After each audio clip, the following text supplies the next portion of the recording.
تو یہ ایک تاریخی بات تھی نا. یہ کیا تھا؟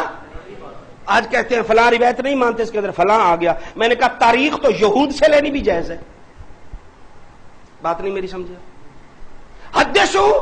حدثوا عن بنی اسرائیل ولا حرج، بخاری. نبی پاک علیہ السلام نے فرمایا تاریخی باتیں تو یہود سے لینی بھی جائز ہیں. راویوں پر جرا کرنے بیٹھ جاتے ہیں. نبی پاک صلی اللہ علیہ وسلم نے آگے کیا فرمایا؟ تم ایک روزہ رکھتے ہو، ہمارا زیادہ حق ہے ہم دونوں کے. ہم کتنے رکھیں گے؟ یہودی کتنے رکھتے تھے؟ اب مشابت رہی. یار مولوی لوگ میں ان کو دسو، یہودی بھی 10 محرم کو روزہ رکھ رہے، حضور نے فرمایا ہم بھی رکھیں گے، تو مشابت باقی رہی. وہ ایک رکھتے، ہم مشابت رہی باقی نہیں رہی. تو امام حسین کی عظمت اور شان شیعہ ذاکر غلط بیان کرتا ہے، ہم صحیح بیان کریں گے. وہ کم بیان کرتا ہے، ہم زیادہ بیان کریں گے، مشابت باقی نہیں رہے گی. وہ تھوڑی بیان کرتا ہے، ہم زیادہ بیان کریں. وہ غلط بیان کرتا ہے، ہم صحیح بیان کریں گے، مشابت رہے گی. کمال ہے. جو بات ہو شیعہ سے مشابت ہے. شیعہ روٹی کھاندے پھر وہ چھڑ دیں، وہ پانی پیتے ہم وہی چھوڑ دیں. جی وہ خوش ہوں گے جہاں جاتے ہیں دفع ہو جائیں. ہم نے ان کو خوش نہیں کرنا، ہم نے کملی والے کو خوش کرنا ہے. ہماری مراد ان کو خوش کرنے کی نہیں ہے، ہم نے آقا علیہ الصلوۃ والسلام کو خوش کرنا ہے. اللہ اللہ، رسول پاک صلی اللہ علیہ وسلم کو خوش کرنا ہے. توجہ، یہ واقعہ بیان کرنا، قرآن پاک کے اندر اللہ پاک نے اپنے پیاروں کے واقعات بیان کیے ہیں یا نہیں؟ وَاذْكُرْ فِي الْكِتَابِ إِبْرَاهِيمَ وَاذْكُرْ فِي الْكِتَابِ إِسْمَاعِيلَ وَاذْكُرْ فِي الْكِتَابِ إِدْرِيسَ وَاذْكُرْ فِي الْكِتَابِ مریم. یہ وَاذْكُرْ یہ بھی بیان کرو، یہ بھی بیان کرو، یہ اللہ کے پیارے ہیں اور اللہ پاک نے اپنے پیاروں کے واقعات بیان کرنے کا خود حکم دیا ہے. ان کو بیان کرو. اور یہ واقعات شہادت کے، ایک صاحب مجھے کہنے لگے شہادت کے واقعات بیان کرنے سے بزدلی پیدا ہوتی ہے. میں کہ تیری منطق تے قربان. قرآن پاک کے اندر وہ بنی اسرائیل کے شہید کا واقعہ وَمَا لِيَ لَا أَعْبُدُ الَّذِي فَطَرَنِي وَإِلَيْهِ تُرْجَعُونَ، جو شہادت کے بعد بھی بول کے بات کر رہا ہے اور شہادت کے بعد بھی کہہ رہا ہے یا لیت قومی یعلمون بما غفر لی ربی وجعلنی من المکرمین. شہادت کے بعد اور شہادت کے بعد اور وفات کے بعد بولنے والے طبقات ابن سعد سے میں نے کئی اکٹھے کر لیے جنہوں نے شہادت کے بعد گفتگو کی ہے. طبقات ابن سعد. اور زیادہ دور نہ جائیے، ترمذی شریف اٹھائی جلد نمبر 2 صفحہ نمبر 112. صحابی رسول فوت ہو گئے، دفن کر دیا گیا، قبر کا پتہ نہ چلا. دوسرے صحابہ نے اوپر اس کے خیمہ لگا دیا. قبر کے اندر سے سورت یاسین کی، سورت ملک کی آواز آ رہی تھی.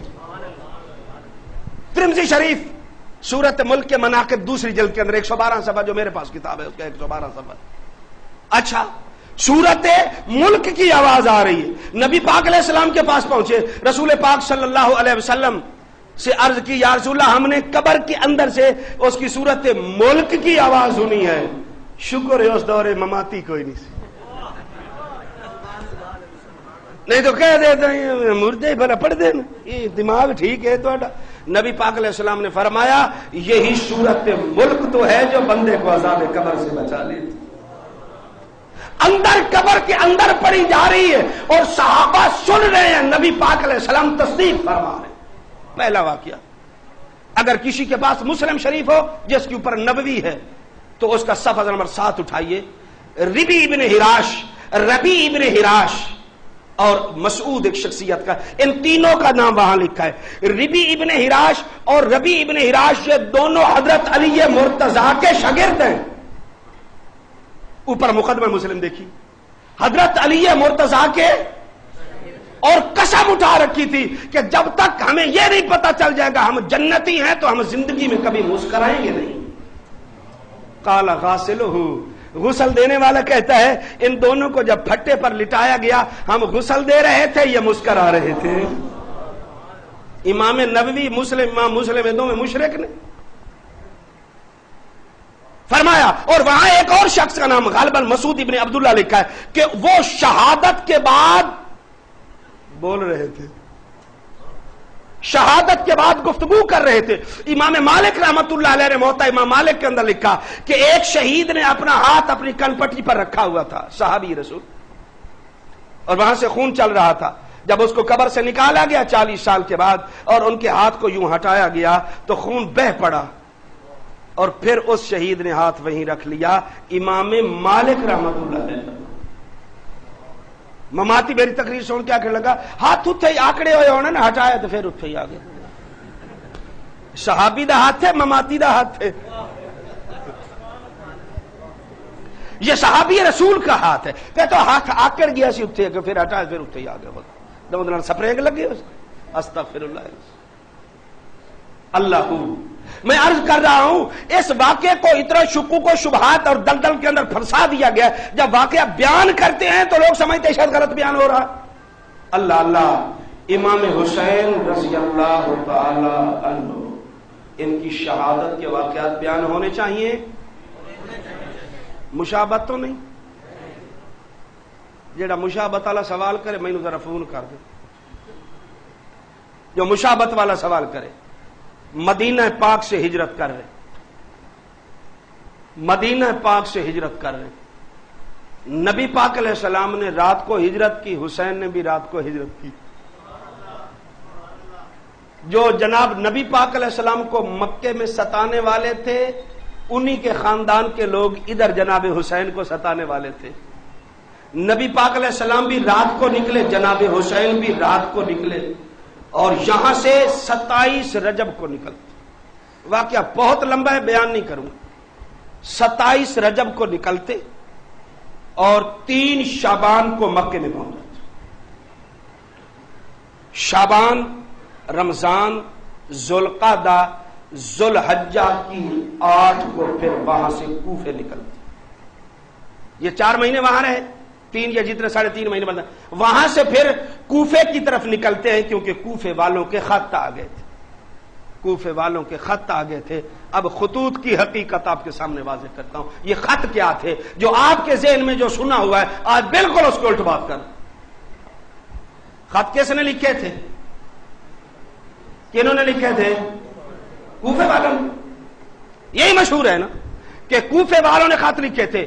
ساری تاریخ غلط ہو سکتی ہے، حضرت ابن عباس کا قول غلط نہیں ہو سکتا.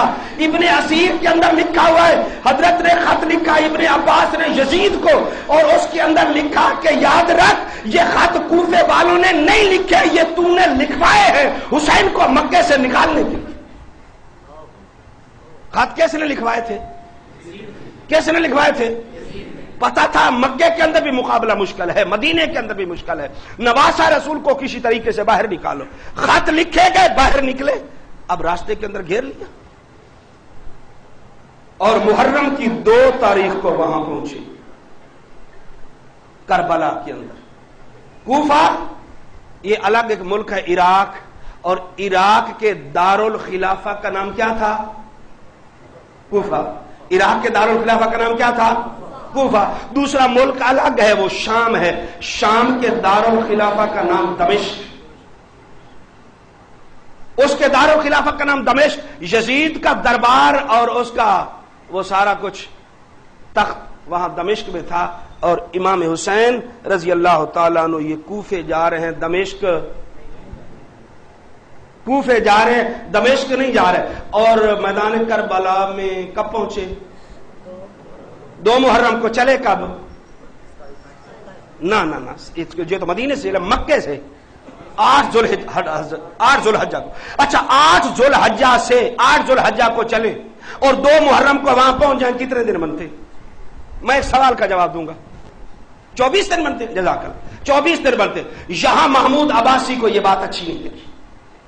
محمود عباسی نے یہاں سوال کھڑا کر دیا. اس نے کہا یہ بتاؤ کہ یہ 8 ربیع الاول 8 ذوالحجہ کو یہاں سے چلے اور 2 محرم کو کربلا میں پہنچ جائیں، یہ ہو ہی نہیں سکتا.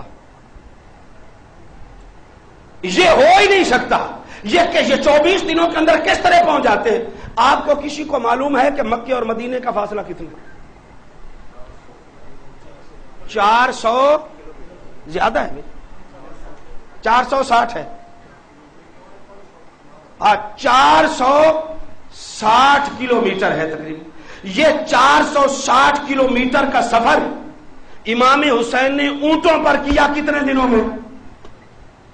میں جواب عنایت کر رہا ہوں آپ کو، کتنے دنوں میں؟ 27 محرم کو، 27 رجب کو یہاں سے چلے، 28 29 30 1 2 3 6 دنوں کے اندر مدینے سے مکے پہنچ گئے۔ 6 دنوں کے اندر یہ سفر کیا، کتنا تھا بھائی؟ 4.5 یہ 5 یا 6 دنوں میں طے کر لیا۔ اور مکے سے کربلا کا سفر 1300 کلومیٹر ہے، 24 دنوں کے اندر طے ہوتا ہے یا نہیں ہوتا؟ اس تناسب کو دیکھا جائے تو 17 دنوں کے اندر طے ہو سکتا ہے۔ اس حساب کو دیکھا جائے جو مکے اور مدینے کا فاصلہ اور جتنے دنوں میں طے کیا ہے۔ محمود عباسی نے یہاں سوال اٹھایا ہے، اس نے کہا پہنچ ہی نہیں سکتے۔ میں نے کہا پہنچ نہیں سکتے تو شہید پھر کس طرح ہو گئے؟ وہاں شہید کسی اور جگہ کیا اور وہاں سے اٹھا کر وہاں پھینک دیا؟ نا نا نا نا، یہاں اگر 5 یا 6 دنوں میں مکے اور مدینے کا سفر ہو سکتا ہے، کوفے اور مکے کا سفر اس تناسب سے 17 دنوں میں ہو سکتا ہے۔ اور میرے امام کے پاس 24 دن ہیں۔ کتنے دن ہیں بھائی؟ 24 دنوں کے اندر پہنچ سکتے ہیں یا نہیں؟ وہ اپنا حساب لگا رہا ہے، راستے کے اندر روٹی بھی کھائی ہوگی، راستے کے اندر بیٹھے بھی ہوں گے، راستے کے اندر بھائی جو کچھ بھی کیا تھا میرا امام پہنچ گیا۔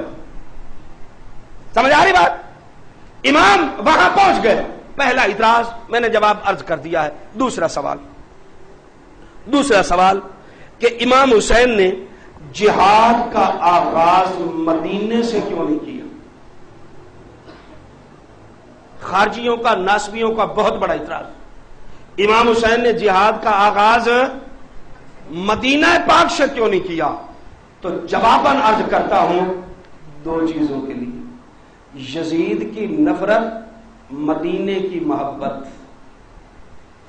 یزید کی نفرت، مدینے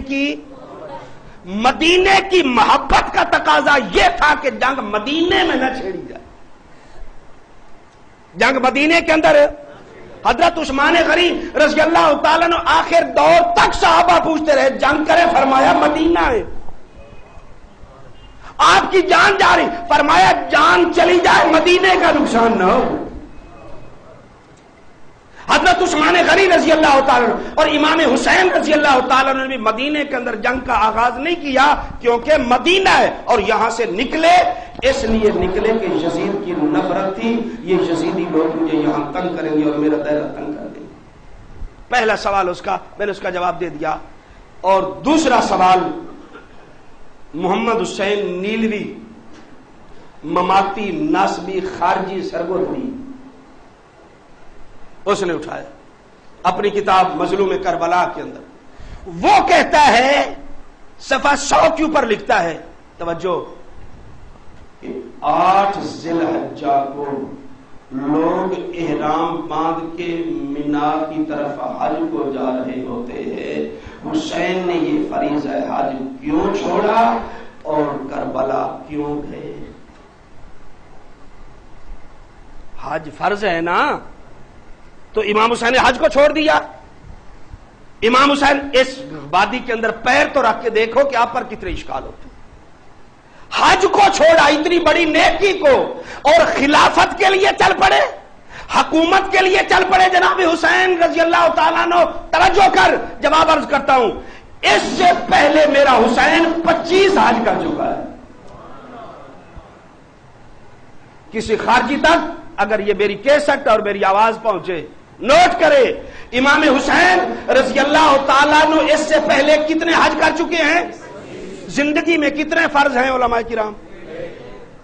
1 حج فرض وہ میرے حسین نے کر لیا، باقی 24 حج نفلی ادا کر چکے ہیں۔ اب اگر حج کرتے ہیں تو وہ فرضی ہوگا یا نفلی ہوگا؟ بولو بولو بولو بولو، نفلی ہوگا۔ اگر میرا حسین اب حج کرتا ہے تو وہ نفلی ہوگا، اور یزید کے ظلم کی چکی سے حضور کی امت کو نکالنا یہ فرض تھا، حسین نے نفل کو چھوڑا ہے، حسین فرض کی طرف جا رہا ہے۔ آج تجھے شریعت کا پتہ چل گیا ہے، اور جس نے شریعت کی گود کے اندر آنکھ کھولی ہے اس کو شریعت کا پتہ نہیں تھا. کتنے ظالم ہیں لوگ، امام پر اتنا بڑا بہتان لگا دیتے ہیں کہ جی حج کو چھوڑ دیا تھا اور خلافت لینے کے لیے گئے تھے. خلافت اور یہ حب جاہ نہیں، ولایت کا ادنا درجہ علماء کرام، ولایت کا ادنا درجہ یہ ہے کہ دل سے حب جاہ بھی نکل جائے، حب مال بھی نکل جائے. ولایت کا ادنا درجہ. اور صحابی ولایت کے ادنے درجے پر نہیں ہوتا، ولایت کے اعلی درجے پر ہوتا ہے، اعلی درجہ پر ہوتا ہے. حسین ولایت کے اعلی درجے پر تھے، ان کے دل کے اندر یہ حب جاہ اور حب مال یہ کہاں سے آ سکتا ہے؟ ان کے دل کے اندر یہ بات نہیں آ سکتی. امام حسین تخریب کے لیے نہیں گئے تھے، تعمیر کے لیے گئے تھے. امام حسین جنگ کے لیے نہیں گئے تھے، امن کے لیے گئے تھے. مٹتی ہوئی سنت کو دوبارہ بحال کرنے کے لیے گئے تھے. اور امام حسین نے یہ مطالبہ کیوں کیا؟ یوسف علیہ السلام نے کیوں کیا؟ وجعلنی علی خزائن الارض انی حفیظ. اللہ سے کہہ رہے ہیں یا اللہ مینو بنا نا ذرا حاکم. میں پوچھا حفیظ، امانت دار بھی ہوں، علیم صاحب علم بھی ہوں. حرام یہ ہے حلال یہ ہے، حرام یہ ہے حلال یہ ہے. تو جب طالوت کو بنی اسرائیل کے لیے بادشاہ منتخب کیا گیا طالوت کو، تو آگے سے انہوں نے بھلا کیا کہا تھا؟ انہوں نے بھلا کیا کہا تھا؟ انا یکون لہ الملک علینا ولم یؤت سعۃ من المال، ولم یؤت سعۃ من المال. اس کے پاس کار کوٹھی پیسہ ویسا تو ہے کوئی نہیں، تو یہ بادشاہ کس طرح بن سکتا ہے؟ آگے اللہ نے جواب دیا زادہ بسطۃ فی العلم والجسم. بادشاہت کے لیے مال کی ضرورت نہیں ہے، علم دین کی ضرورت. کس کی ضرورت ہے بھائی؟ علم کی. اور علم ریٹ کیٹ والا نہیں، علم دین. یہ جو ہمارے بادشاہ بنے بیٹھے ہیں کل ہو واللہ ہی نہیں ہوندی پڑھنی، یا مر جاؤ تو کی نہیں. سورت اخلاص نہیں آتی، بسم اللہ نہیں آتی. ہمارے سربراہ ہے ایک صاحب کا بیان آیا، یہ مولوی ایم اے کی سند اٹھائے پھرتے ہیں، اپنے نام کے سپیلنگ نہیں آتے. ہمیں سپیلنگ نہ آئے تو جنت میں رکاوٹ نہیں بنے گی. تجھے قل ہو واللہ نہ آئی تو فرشتے پھر طبیعت صاف کر دیں گے. کوئی بات نہیں، ہمیں سپیلنگ نہیں آتی. کیا بات ہے؟ کیا ہوا؟ اللہ دو. میں عرض کر رہا ہوں بادشاہت کے لیے بسطتن فی العلم فی العلم فی العلم تفسیر مظہری اٹھا کر دیکھیں. قاضی ثناء اللہ پانی پتی رحمت اللہ علیہ کیا ہے؟ بسطتن فی العلم، صاحب علم ہو. قومی اسمبلی دا ممبر عالم ہونا چاہیے. صوفی صاحب کی تفسیر، صوفی عبدالحمید صاحب، عالم ہونا چاہیے. اور فی العلم والجسم، جسم سے کیا مراد ہے؟ موٹا چوڑا تازہ ہوئے نہ فرمایا، لکھا قاضی ثناء اللہ نے سونا ہوئے. والجسم حضرت پانی پتی رحمہ اللہ نے لکھا کیا ہو؟ حسین و جمیل ہو. اور امام حسین سے اس دور میں حسین کون تھا؟ مولویو، نبی پاک صلی اللہ علیہ وسلم معراج کو تشریف لے گئے. مسلم شریف جلد نمبر 1 باب الاسراء. حضور معراج پر گئے، جب واپس آئے نبی پاک علیہ السلام سے پوچھا گیا، باتیں حضور نے بتائیں. فرمایا فلاں صحابی کی شکل فلاں نبی سے ملتی ہے، فلاں کی فلاں سے ملتی ہے. حضور سے پوچھا گیا آپ کی شکل کس سے ملتی ہے؟ حضور نے فرمایا میری تصویر میرے باپ ابراہیم کے ساتھ ملتی. جب نبی پاک علیہ السلام کی صورت حضرت ابراہیم سے ملتی ہے، امام حسین کی شکل حضور سے ملتی ہے، تو امام حسین کی شکل حضور سے بھی ملتی ہے، جناب ابراہیم سے بھی ملتی ہے. تو 2 نبیوں سے امام حسین کی تصویر ملتی ہے، اور جس کی تصویر 2 نبیوں سے ملتی ہے اس سے بڑا حسین اس دور میں اور کون تھا؟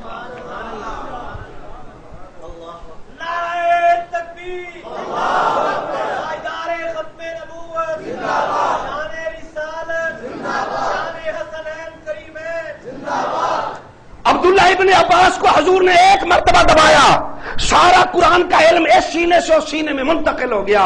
حسین کو کتنی مرتبہ دبایا ہے؟ حسین کو کتنی مرتبہ اٹھایا؟ حسین کو کتنی مرتبہ زبان چسائی کہ لے جا سارا علم، لے جا سارا علم. حسین سے اس دور میں نہ کوئی بڑا عالم تھا، نہ حسین سے زیادہ کوئی حسین تھا. یہ دو شرطیں قرآن کی دیکھی جائیں تو حسین سے زیادہ بادشاہت، سرداری اور اس خلافت کا مستحق اور کوئی نہیں تھا. خلافت راشدہ تو ختم ہو چکی امام حسن پر، جو 30 سال حضور نے بتائے تھے. اب خلافت عادلہ قائم کرنے کے لیے جا رہے تھے. کس کے لیے جا رہے تھے؟ خلافت عادلہ. خلافت عادلہ قائم کرنے کے واسطے جا رہے تھے. خلافت عادلہ کے واسطے جا رہے تھے. تو بعض لوگ یہ کہہ دیتے ہیں حسین نے خروج کیوں کیا؟ بہت ساری وجوہات علماء نے بیان کی ہیں، لیکن میں وہ وجہ بیان کرتا ہوں جو امام حسین نے اپنے بیٹے زین العابدین کو راستے میں بتائی تھی. امام زین العابدین نے پوچھا ابا جی صحابہ نے منع کیا ہے، ہم کیوں جا رہے ہیں؟ فرمایا ما حدثت بها احدا وما انا محدث بها حتى القى ربي عز وجل. بیٹا بتانے کی حاجت تو نہیں تھی، اور جب تک میں خدا سے نہ مل جاؤں میں بتانا ہی نہیں چاہتا تھا، لیکن میں تجھے بتا دیتا ہوں انی رأیت رسول اللہ صلی اللہ علیہ وسلم فی المنام وقد امرنی بامر وانا قاصد له. میں خود نہیں جا رہا، میرے نانے نے مجھے بھیجا ہے اور یہ حضور کا آرڈر ہے. اور بہت ساری وجوہات علماء نے لکھی.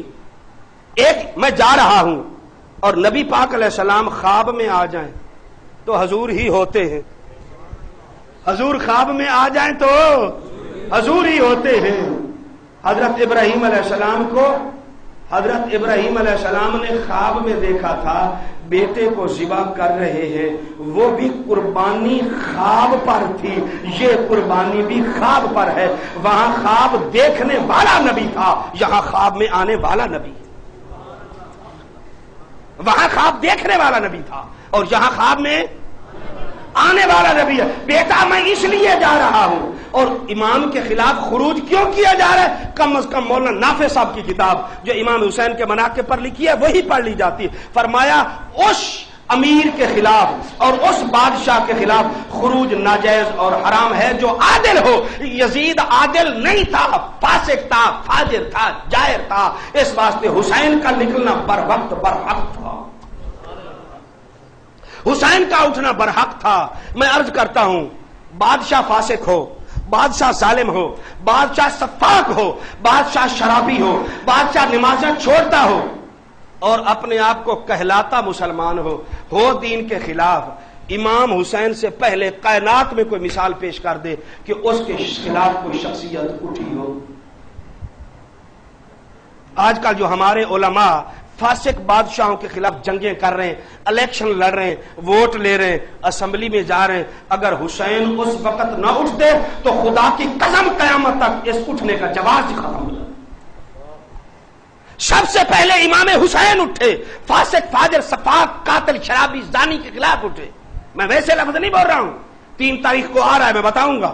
مولانا سرفراز خان صاحب صفدر رحمت اللہ تعالی علیہ جیسا معتدل القلم انسان، معتدل اللسان انسان، جس نے کبھی اعتدال کے آگے پیچھے قلم کو نہیں گھمایا، وہ بھی لکھ رہے ہیں تبریر النواظر کے اندر. فرماتے ہیں یزید وہ تھا جو حرم کے اندر بیٹھ کر شراب بھی پیتا تھا، زنا بھی. مولانا سرفراز خان صاحب اٹھے. اب اس کے خلاف کون اٹھے؟ حسین ہی اٹھے گا. حسین ہی اٹھے گا جس زبان نے نبی کی زبان کو چوسا تھا وہ غلط آدمی کی تصدیق نہیں کر سکتی. جس ہاتھ کو نبوت نے چوما تھا وہ غلط ہاتھ پر بیعت نہیں کر سکتی. امام حسین جا رہے رضی اللہ تعالیٰ عنہ. سوال ہوتا ہے کیوں گئے؟ میں نے عرض کر دیا نانے کا آرڈر تھا، نانے کا آرڈر تھا. چلتے چلتے ایک خطیب ایکٹنگ جو ہے نا، ایکٹنگ کسی اور کی، تقریر اپنی. ایکٹنگ طاہر القادری دی، تقریر اپنی. میں جا کے سرگو دیا کیا ہو طاہر القادری دے روحانیہ پترا، یہ تو نے کیا کیا؟ شہادت حسین بیان کر رہا ہے، شہادت حسین بیان کر رہا ہے، اور کرتے کرتے یہاں جا کے اٹک گیا. کہتے امام حسین رضی اللہ تعالی عنہ نے جو 3 مطالبے کیے تھے، یا مجھے واپس جانے دو، یا سرحدوں پر جانے دو، یا یزید کے پاس جانے دو، میں اس کے ہاتھ پہ ہاتھ رکھ کے بیعت کرتا ہوں۔ میں عرض کرتا ہوں یہ 3 مطالبے جو میرے حسین نے کیے تھے، تو اس سے تو ثابت ہوتا ہے کہ میدان کربلا میں جا کے امام حسین کو اپنے موقف کا انکشاف ہو گیا تھا کہ میرا موقف بالکل غلط ہے۔ اور پھر یہاں برسا ہے وہ خوب مقرر صاحب، وہ برسا ہے کہ حسین کو پتہ چل گیا کہ میرا موقف غلط ہے، میرا نظریہ غلط ہے، میرا سفر غلط ہے، یہ میرا جو کچھ کر رہا ہوں یہ سارا کچھ غلط ہے، اسی لیے تو کہہ رہے ہیں کہ مجھے لے چلو یزید کے پاس، میں اس کے ہاتھ پہ ہاتھ رکھ کے بیعت کرتا ہوں۔ اگر اپنا موقف غلط سمجھ نہ آتا تو بیعت کی بات ہی نہ کرتے۔ کتنا بڑا ظلم! جہاں یہ بات لکھی ہوئی ہے وہاں آگے اس کا جواب بھی لکھا ہوا ہے، افتؤمنون ببعض الکتاب وتکفرون ببعض، وہی آگے اس کا جواب لکھا ہے۔ اچھا بھائی، کبھی کبھی افواہیں پھیل جاتی ہیں کہ نہیں پھیل جاتی؟ غلط پھیل جاتی ہے۔ اب نہیں، حضور علیہ السلام کے دور میں بھی افواہ پھیل گئی، کیا کہ حضور نے اپنی بیویوں کو طلاق دے دی۔ جو حدیث کا مطالعہ رکھنے والے، تفسیر کی کتب کا حوالہ رکھنے والے، سیرت کی کتب کا ترجمہ اور سیرت کی کتب کا مطالعہ رکھنے والے جو ہیں، ان کو پتہ ہے کہ یہ بات، یہ افواہ پھیل گئی حضور کے دور کے اندر کہ نبی پاک علیہ السلام نے اپنی بیویوں کو،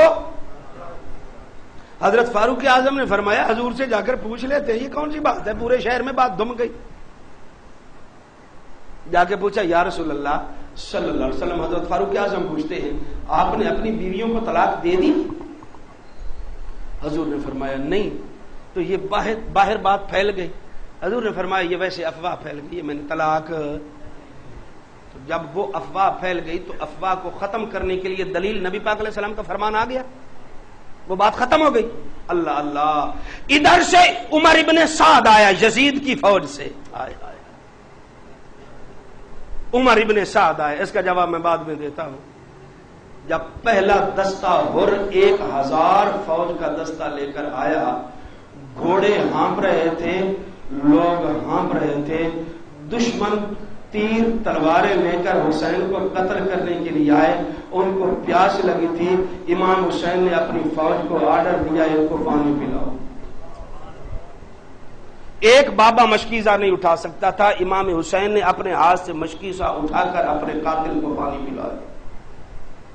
جب انہوں نے پانی پی لیا، امام حسین نے فرمایا اے نبی دا پھول لے بھائی، یہ نبوت کا پھول ہے، نبوت کا پھول ہے۔ فرمایا اب ان کے گھوڑوں کو پانی پلاؤ۔ ان کے گھوڑوں کو پانی پلایا گیا، اور پہلا جو 1000 کا دستہ آیا اس کا جو سالار تھا اس کا نام تھا ہر، اور کوفے کا بہت بڑا بہادر تھا، کوفے کا بہت بڑا بہادر تھا، وہاں کھڑا سوچ رہا ہے، لڑنے کے لیے آیا تھا، سوچ رہا ہے۔ امام حسین نے پوچھا کیا سوچ رہا ہے؟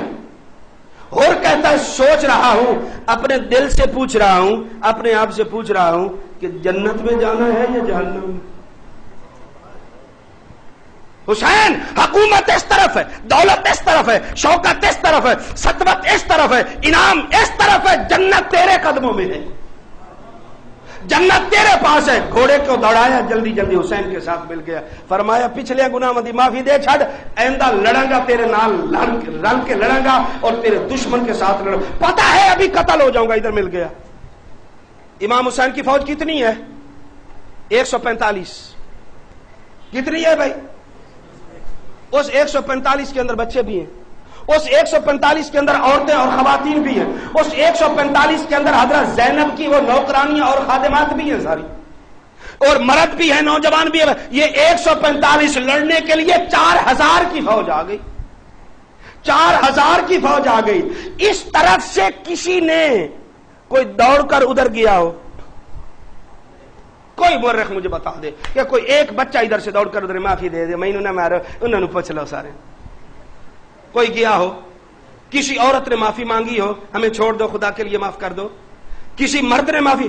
145 افراد ہیں، بڑے بچے عورتیں سب مل کر، کوئی ادھر سے ادھر نہیں گیا، ادھر سے دوڑ کر ادھر آئے ہیں۔ صداقت کا تو یہی سے پتہ چلتا ہے. لوگ کہتے ہیں کہ امام حسین کے ساتھ صحابی کوئی نہیں لڑا. تاریخ کی کتابیں اٹھا کر دیکھو, حضرت انس بن حارث رضی اللہ تعالیٰ عنہ امام حسین کے ساتھ مل کر لڑے اور میدان کربلا کے اندر شہید ہو. حضرت انس بن حارث, میں عرض کرتا ہوں, عمر ابن سعد 4000 کی فوج لے کر آئے. ادھر سے امام حسین رضی اللہ تعالی عنہ, آپس میں خیمے کے اندر باتیں ہوتی رہی, لوگ پیچھے ہیں. یہ تاریخ کے اندر بات رکھی, لوگ دور دور, یہ دو آپس میں باتیں کر رہے ہیں. ظن الناس ظنونا, لوگوں کو ویسے وہم ہو گیا کہ آپس میں یہ باتیں کر رہے ہیں. یہ البدایہ میں علامہ ابن کثیر نے یہ بات کہی ہے کہ لوگوں کو وہم ہو گیا کہ یہ 3 باتیں ہو رہی ہیں. امام حسین فرما رہے ہیں یا مجھے واپس جانے دو, یا یزید کے پاس جانے دو, یا میں سرحدوں پر چلے جاتا ہوں. یہ وہم پھیل گیا, یہ افواہ پھیل گئی. پھر اس افواہ کو صاف کس نے کیا؟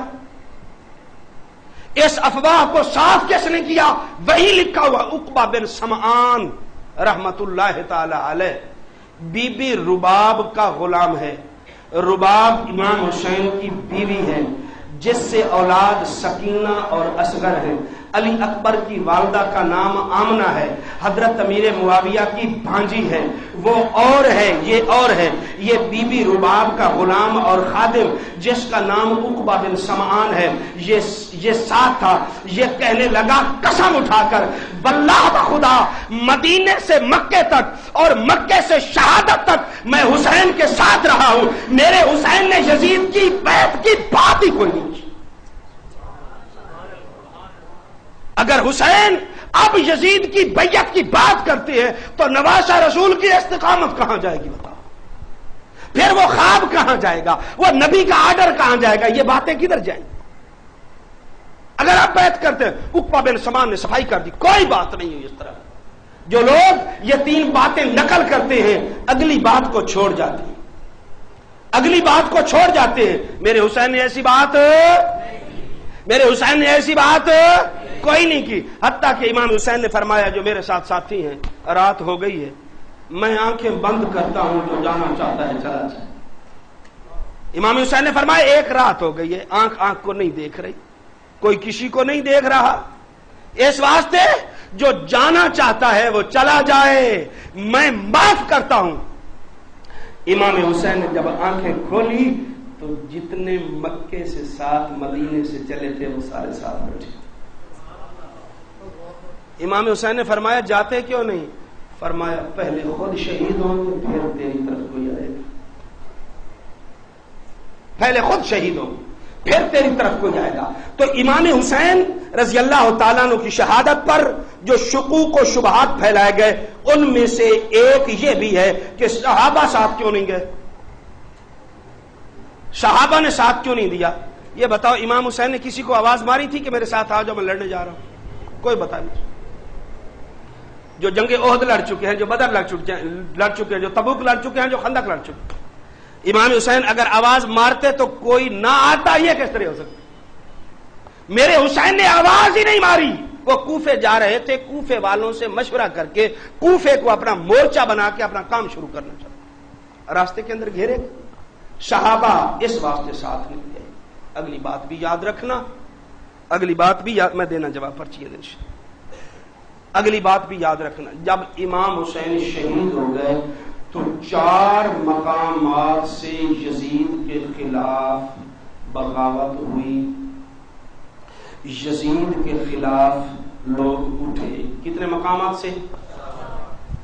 مکہ, مدینہ, کوفہ, ہمس. کتنے مقامات میں نے بتایا؟ اور ان 4 مقامات پر امام حسین کی حمایت میں اور یزید کے خلاف جو شخصیت اٹھی ہے وہ محمد پاک کا صحابی اٹھا ہے. مدینے کے اندر عبداللہ ابن حنظلہ رضی اللہ تعالی عنہ اٹھے یزید کے خلاف, اور فرمایا اب بھی اگر ہم نہیں اٹھتے تو آسمان سے ہمارے اوپر پتھروں کی بارش برسی.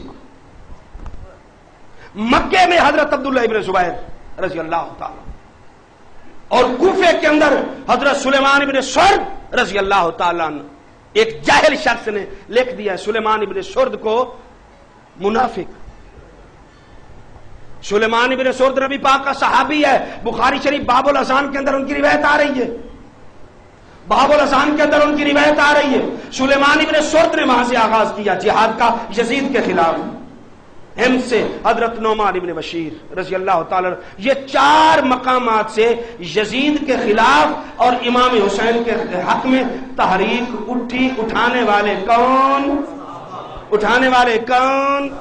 اٹھانے والے کون؟ اب کوئی کہے صحابہ کس کے ساتھ تھے تو کیا کہو گے؟ امام حسین کے ساتھ تھے۔ اچھا، جب امام حسین کا سر ابن زیاد کے دربار میں پہنچا، ابن زیاد کے دربار میں پہنچا تو وہاں اس نے چھڑی ماری، ابن زیاد نے۔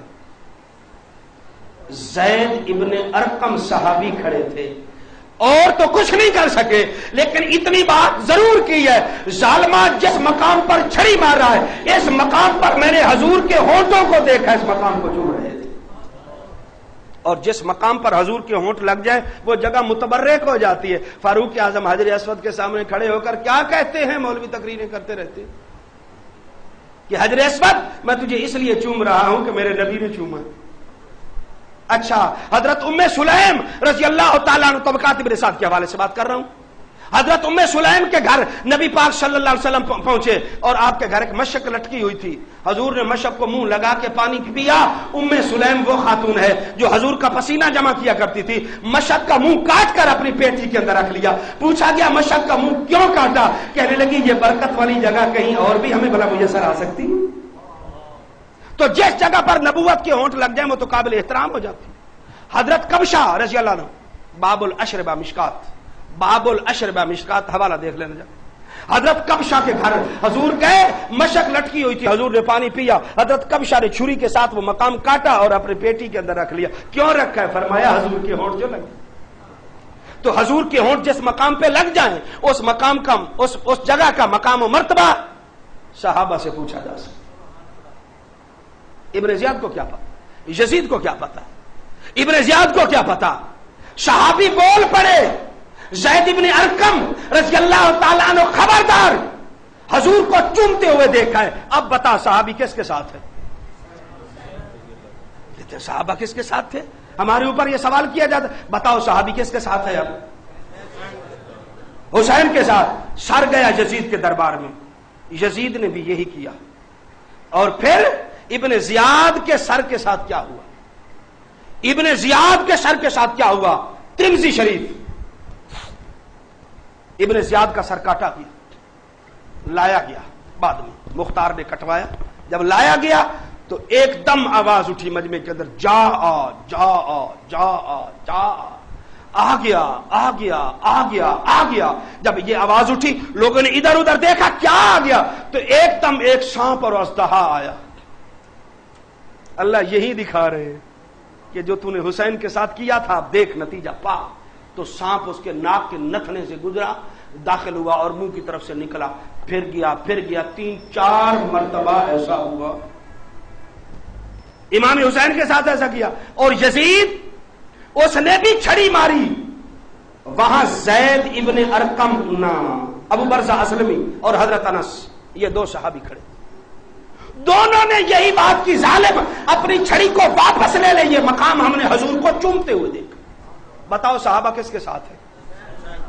آگے سے صحابی نے اتنی بات جرأت کے ساتھ بادشاہ قاتل صفات کو کر دی کہ قیامت والے دن تیرا شفیع ابن زیاد ہوگا، اس کا شفیع اس کا نانا ہوگا، اس کا نانا ہوگا۔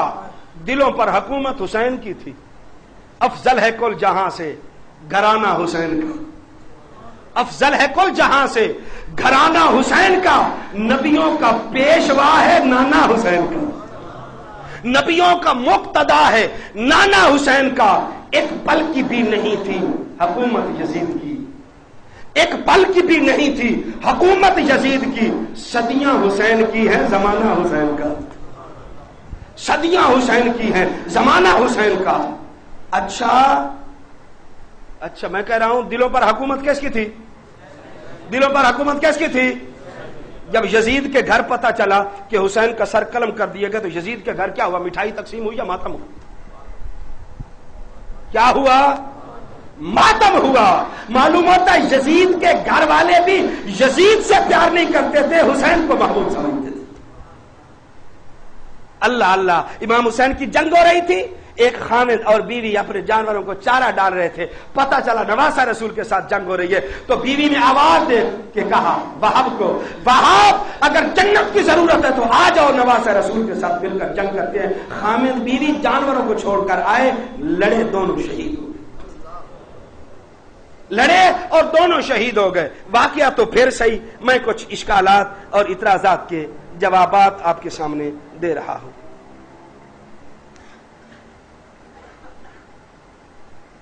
ایک چیلنج ہے، میں عرض کرتا ہوں، وہ چیلنج یہ ہے کہ یزیدیوں سے، ناصبیوں سے ہمارا چیلنج ہے کہ امام حسین کے مقابلے میں کوئی ایک صحابی دکھا دے کہ لڑا ہوا۔ تاریخ کی کتابیں کھنگال کے بات کر رہا ہوں، ویسے نہیں، اپنے اکابر کو دیکھ کے کہہ رہا ہوں، کوئی ایک دکھا دو، کوئی ایک صحابی۔ رافضی بھی یہی کہتے ہیں کہ صحابہ نے حسین کو مارا تھا، اور خارجی اور ناصبی یہی کہتے ہیں کہ صحابہ حسین کے مخالف تھے۔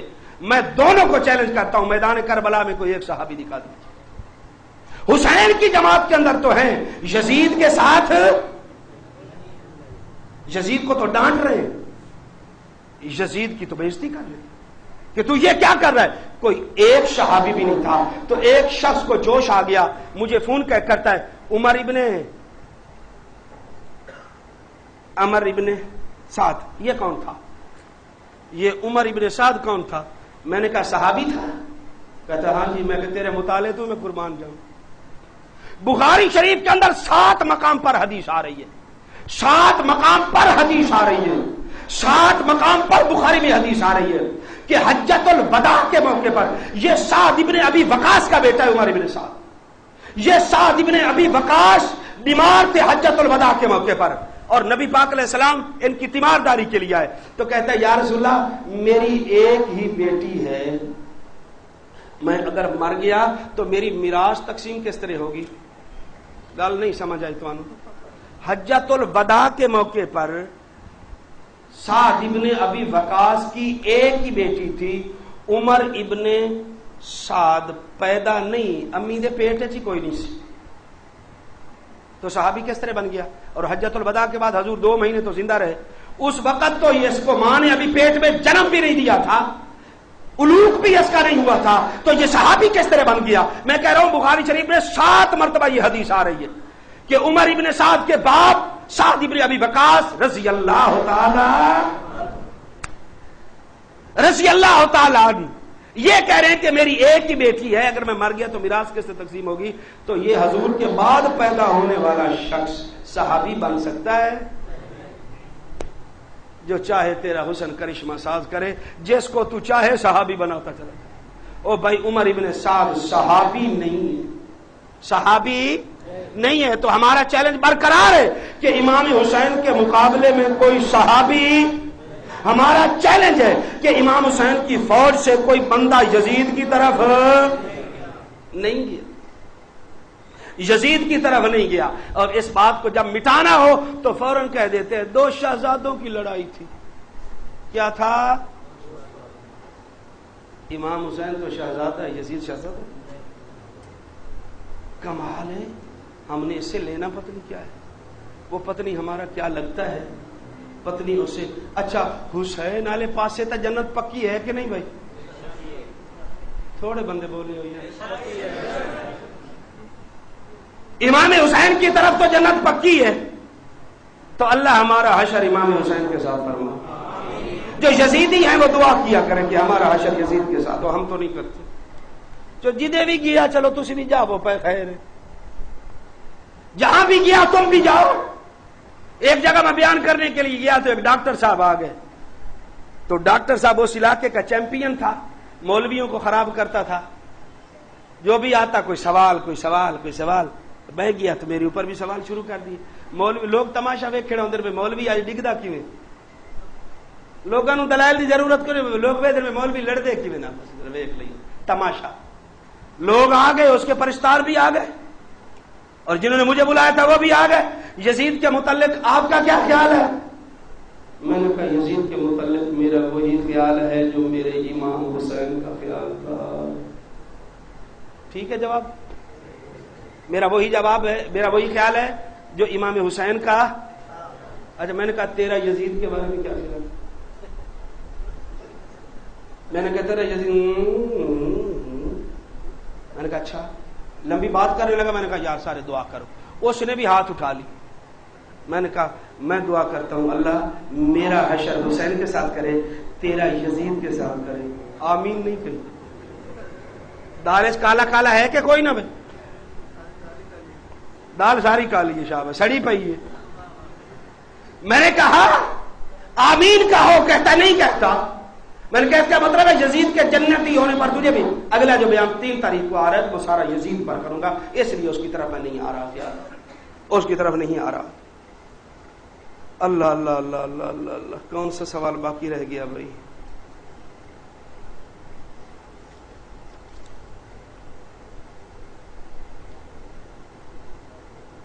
اچھا اگلا سوال، امام حسین کی اولاد میں سے کوئی ایک شخص ایسا بتا دو جس نے امام حسین کو غلط کہا. کوئی ایک شخص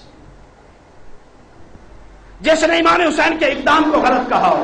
ہاں میں یزید کے بیٹے کا خطبہ ثابت کر سکتا ہوں، معاویہ کا. یزید کے باپ کا نام بھی معاویہ ہے رضی اللہ تعالی، کاتب بی فاتح قبرص حضرت امیر معاویہ رضی اللہ عنہ. اور یزید کے بیٹے کا نام بھی کیا ہے؟ جب خلافت پر ان کو لایا گیا تو یہ ممبر پر چڑھ کر کھڑے ہو گئے اور کہنے لگے لوگوں اسی خلافت نے میرے باپ کو جہنم میں پہنچایا ہے، اور اسی خلافت کے لالچ کے اندر میرے باپ نے حسین کو شہید کروایا. یزید کا بیٹا تو کہہ رہا ہے میرے باپ نے کروایا، اور آج کل کے یزیدی کہتے ہیں نہیں حسین کا قصور کوئی نہیں، لے پتر نالو تو سے زیادہ قریب ہو. یزید کے 15 بیٹے تھے. کتنے؟ 5 بیٹیاں. البدایہ 15 بیٹے اور 5. آگے نسل ہی نہیں چل سکی، آگے نسل ہی نہیں چل سکی. اتنے بدنام ہو گئے یہ لوگ، کسی نے رشتہ ہی نہیں دیا، آگے نسل ہی نہیں چل سکی. اور امام حسین کا تو ایک بچ گیا تھا جس کا نام زین العابدین تھا. ہر شہر، ہر علاقے، ہر ملک، ہر قریہ، ہر ضلع کے اندر آج بھی حسین کی اولاد موجود ہے.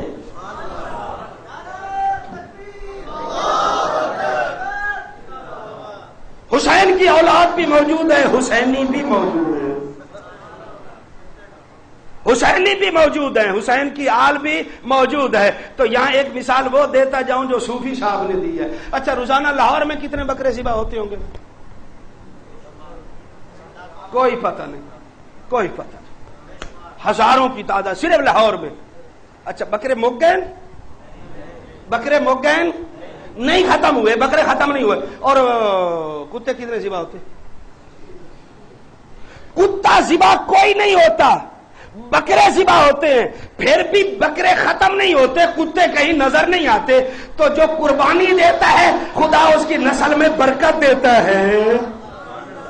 حسین نے قربانی دی ہے، یزید نے قربانی نہیں دی، تو کتی دی نسل برکت کی میں ہوئے.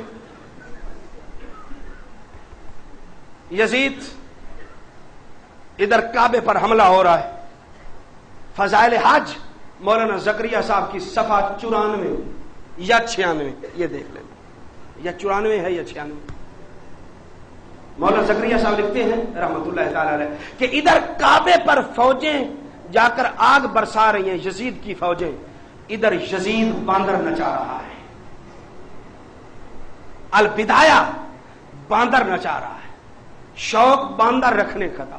حضور نے فرمایا جو اونٹ رکھتا ہے اس کے اندر کینہ آتا ہے، کیونکہ اونٹ میں کیا ہوتا ہے؟ یہ حضور کا فرمان ہے صلی اللہ علیہ وسلم. حضور نے فرمایا جو بکریاں رکھتا ہے اس کے اندر عاجزی ہوتی ہے، کیونکہ بکریوں میں، یہاں تک تو حدیث ختم ہو گئی. میں آپ سے پوچھتا ہوں جو باندر رکھتا ہوں،